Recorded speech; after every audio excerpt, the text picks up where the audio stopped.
Imagine waking up every morning with a fire in your chest, a certainty in your spirit, a conviction so strong that nothing, no distraction, no setback, no temptation can pull you off your path. Imagine being the kind of person who doesn't negotiate with excuses, who doesn't wait for motivation, who moves with clarity, power, and purpose every single day. For the next few minutes, I want you to forget everything you think you know about discipline, because what I'm about to share isn't theory. It's the difference between a life you settle for and a life you design. If you let these next words in, not just into your ears, but into your identity, you will never be the same again. Discipline isn't about forcing yourself to grind through life. It's about becoming the kind of person who no longer needs to be pushed. The truth is, every human being has immense potential, but potential means nothing without self-command. People keep asking why they can't stay consistent, why they collapse under pressure, why they can't stick to their goals, and they keep searching for motivation when what they actually need is transformation. Discipline is the ultimate equalizer. It doesn't care about your past, your circumstances, your excuses, or your limitations. It only responds to one thing: who you decide to become every single day. The first key is clarity, because you cannot build discipline around something blurry. Most people think they want success, but they have no idea what success even looks like. They say they want to change, but they haven't defined the change. You cannot hit a target you cannot see. When you tell your mind exactly what you expect, exactly what you're building, exactly what matters, suddenly your energy stops scattering and starts aligning. Clarity makes discipline easier because direction eliminates hesitation. The reason people procrastinate isn't because they're lazy, it's because they're unclear. Your brain resists what it doesn't understand. The moment you define your outcome with absolute precision, you stop hesitating and start moving. The second key is identity. You don't rise to your goals, you fall to your standards. If your identity is weak, discipline will always feel like a battle. But when you shift your identity into someone who follows through, someone who shows up, someone who does what they said they would do long after the emotion has left, discipline becomes natural. You are not trying to force yourself. You are expressing who you already believe you are. People say, "I'll try to wake up early. I'll try to stop procrastinating. I'll try to stay consistent," and that language reveals their identity. Try is the vocabulary of someone who hasn't claimed their standard yet. The moment you shift from, "I should be disciplined," to "I am disciplined," everything changes. The identity comes first, the behavior follows. The third key is emotional mastery, because discipline dies the moment emotion takes over. Every time you say yes to distraction, every time you break your own promises, every time you lose control, you are letting your emotions lead. The strongest people are not emotionless. They simply don't allow their emotions to dictate their decisions. They feel tired and still execute. They feel doubt and still take action. They feel fear and still move forward. That's power. Discipline requires the ability to separate what you feel from what you do. When you train your nervous system to act on your commitments rather than your moods, you become unstoppable. Most people live in reaction. Discipline is built by living in intention. The fourth key is environment, because no one becomes great in a place that keeps them small. You cannot expect to rise while surrounded by people who settle. You cannot expect to stay focused in an environment built for distraction. Your environment either strengthens your discipline or suffocates it. If the people around you normalize excuses, you'll adopt excuses. If they normalize growth, ambition, action, you'll rise to match it. If your environment triggers procrastination, clutter, chaos, noise, temptation, you have to redesign it. Make your environment a silent partner in your discipline. Put the tools for your success within reach and the triggers for your downfall out of sight. The strongest version of you cannot grow in weak surroundings. You must design an environment that supports your future, not your past. The fifth key is systems, because discipline is not about relying on willpower. Willpower is fragile, it fades, it drains, it gets exhausted. Systems don't. Systems carry you when motivation dies. Systems create momentum. Systems eliminate decision fatigue by turning the important parts of your life into non-negotiable routines. The person who relies on motivation will always be inconsistent, but the person who builds systems becomes consistent by default. If you want to build unbreakable discipline, stop asking, how do I stay motivated? And start asking, what system can I build today that guarantees my success tomorrow? Habits shape destiny, not motivation. The system you build is the identity you keep.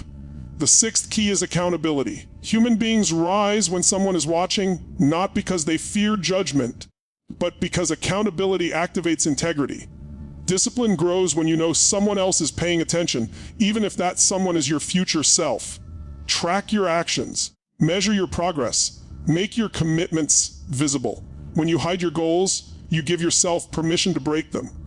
When you make them public on paper, to a partner, to a group, or even to your own reflection, you strengthen the bond between who you say you are and who you actually are. Accountability transforms discipline from a private wish into a public standard. The moment you know you must answer to someone, even if that someone is you, your discipline sharpens.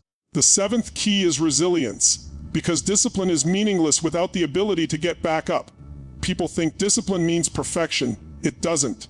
Discipline means recovery. You will stumble. You will miss days. You will fall short. But the difference between disciplined people and everyone else is that disciplined people don't stay down. They don't spiral into guilt. They don't let one bad day become a bad week or a bad week become a bad month. They interrupt the pattern immediately. They rebound with urgency. They return to their standards without negotiation. The power of discipline is not in never breaking. It is in refusing to stay broken.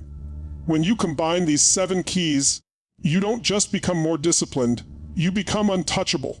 Most people think discipline is about suffering, about forcing themselves to do things they hate, about grinding endlessly. But real discipline is freedom. It frees you from distraction. It frees you from regret. It frees you from the weight of unfulfilled potential. People think discipline is painful, but the real pain is waking up every day knowing you're living beneath your capacity. The real pain is breaking your own promises.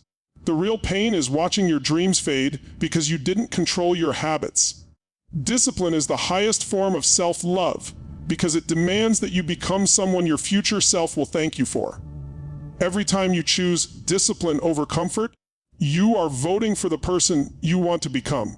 Every time you show up when you don't feel like it, you are casting a ballot for your future greatness. Every time you push through resistance, you're carving out a stronger identity. You're building a mindset that doesn't crack under pressure. You're constructing a character that storms through challenges instead of shrinking from them. You're establishing patterns that create a lifetime of power. You build discipline in the darkness, in the moments no one sees, when it's just you and your choices. That's where champions are made, not in the spotlight, not in the applause, not in the success, but in the invisible moments when it would be easier to choose comfort and you choose growth instead. That is where discipline is forged in silence, in repetition, in the unseen, in the uncelebrated battles you fight within yourself. You shape your destiny in these moments long before the world ever sees the results. If you want unbreakable discipline, you must embrace discomfort. Discomfort is the gatekeeper to your next level. Discipline requires doing the thing you least want to do, especially on the days you least want to do it. It requires stretching beyond your limits, challenging your beliefs, and confronting the part of you that still clings to mediocrity. There will always be a voice inside you that says, take it easy, do it later, skip it just this once, and you must learn to silence it with action. You must rise above it with commitment. You must train yourself to become the kind of person who doesn't wait for the perfect mood, the perfect moment, or the perfect conditions. You act because it's who you are. When you master discipline, you master your life. You stop living in reaction and start living by design. You stop drifting and start directing. You stop hoping and start building. Discipline is the architect of freedom. It is the bridge between desire and achievement. It is the engine that turns vision into reality. It is the core of every great accomplishment in human history, and it is available to anyone willing to claim it, live it, and embody it. You have everything within you right now to build unbreakable discipline. Not because you've been perfect in the past, but because you are powerful in the present. The moment you decide, truly decide, that discipline is your new identity, your life changes. You stop negotiating with your limitations. You stop feeding your excuses. You stop letting your emotions hijack your potential. You start acting like someone destined for greatness. And when you do that consistently, relentlessly, unapologetically, everything you want starts moving toward you.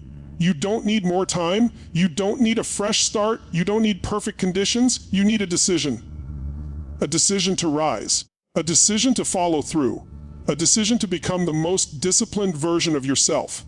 Because once you do that, once you master discipline, you become unstoppable. Your potential becomes non-negotiable. Your goals become inevitable. And your life becomes a reflection of the greatness you committed to long before anyone else could see it. And when you begin to live with this level of discipline, something extraordinary happens. Your mind starts to trust you again. You stop carrying the quiet guilt of broken promises. You stop waking up with that heaviness in your chest that whispers, "You could have done more yesterday." You replace that voice with certainty, with confidence, with the unshakable belief that when you say you're going to do something, you will do it. That self-trust is one of the most powerful forces a human being can possess, because once you trust yourself, you no longer need permission from the world. You don't need validation. You don't need approval. You become your own source. Most people walk through life leaking their power through tiny, unnoticed cracks, snoozing the alarm, scrolling mindlessly, procrastinating tasks, negotiating with excuses, quitting just before momentum clicks. It's not the big decisions that break them. It's the small ones they think don't matter. Every undisciplined choice is a vote for the person you don't want to become. Every disciplined choice is a vote for the person you're destined to be. And these votes stack. They compound. They shape your fate. The person who understands this doesn't take a single decision lightly.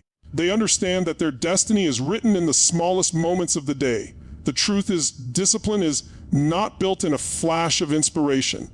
It's built in repetition. The greatest transformation you will ever experience won't be explosive. It will be gradual, subtle, invisible to everyone except you. It will be in the 100 times you said no to distraction, the 100 times you pushed through fatigue, the 100 times you stayed late when it mattered, the 100 times you did the thing you didn't want to do. These moments sculpt your character. They forge resilience. They shape strength. And eventually, the world begins to see what you built in silence. The beauty of discipline is that it creates momentum, and momentum creates identity. At first, you act disciplined because you want to be disciplined. But eventually you act disciplined because you are disciplined. There is no internal debate, no hesitation, no back and forth. The decision is already made. Action becomes automatic, and when action becomes automatic, breakthroughs become inevitable. You begin operating at a level that others cannot comprehend because they don't see the internal war you've already won. But understand, this discipline will cost you. It will cost you comfort. It will cost you temporary pleasures. It will cost you relationships that thrive on weakness. It will cost you the version of yourself that settles, avoids, hides, and escapes. And that's a price most people don't want to pay. They want the results, but not the sacrifice. They want the reward, but not the rigor. They want the success, but not the standards. And that's why discipline is rare. That's why excellence is rare. That's why greatness is rare. Only a small percent of people are willing to take full responsibility for their evolution. When you choose discipline, you will feel resistance from your mind, from your habits, from the people around you who fear your growth because it highlights their stagnation. And in those moments, you must be stronger than the voices that want to shrink you. You must stand firm in your vision even when no one else believes in it. Because discipline is lonely at first. It demands separation from the noise. It demands distance from old patterns. But that loneliness doesn't last. Eventually, you attract people who match your standards. You draw in opportunities that match your discipline. You structure a life that reflects your strength. Loneliness is temporary. Pride is permanent. Every time you push through resistance, you are rewriting your internal programming. You are carving new neural pathways. You are training your brain to embrace discomfort instead of avoid it. Most people spend their entire lives running from discomfort, and that's why they never grow. But if you seek discomfort, if you welcome it, if you embrace it, if you chase it, you unlock a level of discipline that others only dream of. Discomfort is the training ground of greatness. The person who becomes comfortable being uncomfortable becomes unstoppable. Understand that discipline doesn't eliminate struggle. It gives you the capacity to dominate struggle. It doesn't remove obstacles. It gives you the strength to climb over them. It doesn't erase doubt. It teaches you to act despite doubt. That's where the real power lies. Anyone can perform when conditions are perfect, but discipline allows you to perform when everything is imperfect. It gives you the power to execute even in chaos. And when you can execute in chaos, nothing can shake you. You must train your mind like an athlete trains their body. Most people train their excuses more than they train their discipline. They rehearse weakness. They reinforce procrastination. They condition themselves to choose the path of least resistance. But if you want unbreakable discipline, you must reverse that process. You must practice saying no. Practice doing the hard thing first. Practice finishing what you start. Practice giving your best even when it's inconvenient. Practice refusing the easy way. Discipline is a muscle, and like any muscle, it grows when you challenge it. If you only exercise discipline when it's easy, it will remain weak. If you want to build discipline, schedule your battles. Decide in advance what matters, and how you will execute. Don't leave your decisions up to mood or circumstance. When you plan your actions, you remove emotion from the equation. You turn intention into commitment. And commitment is what strengthens discipline. When your actions are guided by commitment, you stop asking yourself, "Do I feel like it?" That question disappears. The only question that remains is this who I am? And when your discipline becomes tied to your identity, you rise to a level that most people will never reach. Discipline also requires relentless honesty with yourself. You can't build discipline while lying about your effort. You can't become stronger while pretending you're giving your best. You can't rise while refusing to confront your weaknesses. Honesty is the foundation. You must look in the mirror without excuses. You must call yourself out with compassion, but with firmness. You must be brave enough to say, "I can do better," and disciplined enough to follow through. The moment you stop lying to yourself, you free yourself to grow. There is another truth people rarely talk about. Discipline creates inner peace, not because life becomes easy, but because you eliminate internal conflict. You stop fighting with yourself. You stop battling guilt. You stop living in the tension between intention and action. When your actions match your values and your behavior matches your vision, you experience alignment, and alignment is peace. People think rest brings peace, but real peace comes from living in integrity with your highest self. The disciplined person doesn't avoid failure, they study it, they dissect it, they extract the lesson, they get back up with greater intelligence and stronger resolve. Failure becomes feedback, mistakes become data, setbacks become strategy. Every time you rise after falling, you increase your discipline. Every time you stand after being knocked down, you strengthen your confidence. Discipline grows in the soil of adversity. The people who achieve the extraordinary don't avoid hardship, they use it. You will reach a point where the path becomes less about discipline and more about desire. You will crave the feeling of growth. You will crave the clarity that comes from routine. You will crave the strength that comes from pushing your limits. You will crave the pride that comes from keeping your word. What used to feel like sacrifice will feel like nourishment. What used to feel like effort will feel like alignment. That's the magic of discipline. It transforms effort into identity. But until you reach that point, you must be willing to do the work even when it feels heavy, even when it feels boring, even when it feels repetitive, especially when it feels repetitive. The greats are not built on excitement, they're built on repetition. They master the basics. They dominate the fundamentals. They do the work no one else sees, no one else respects, no one else wants to do. That's what separates them. Not talent, not luck, not timing, discipline. Every single day offers you a choice of comfort or growth, ease or excellence, distraction or domination. Most people choose comfort unconsciously, but the disciplined person chooses growth consciously. Discipline is a series of conscious choices repeated until they become unconscious patterns. And once discipline becomes your default mode, your life begins to elevate in ways that feel almost effortless, not because the work is easy, but because you have become stronger. The disciplined person also understands the power of boundaries. They protect their time, their energy, their focus, their environment. They don't allow mediocrity to infiltrate their life. They don't allow dramas, distractions, or draining people to disturb their vision.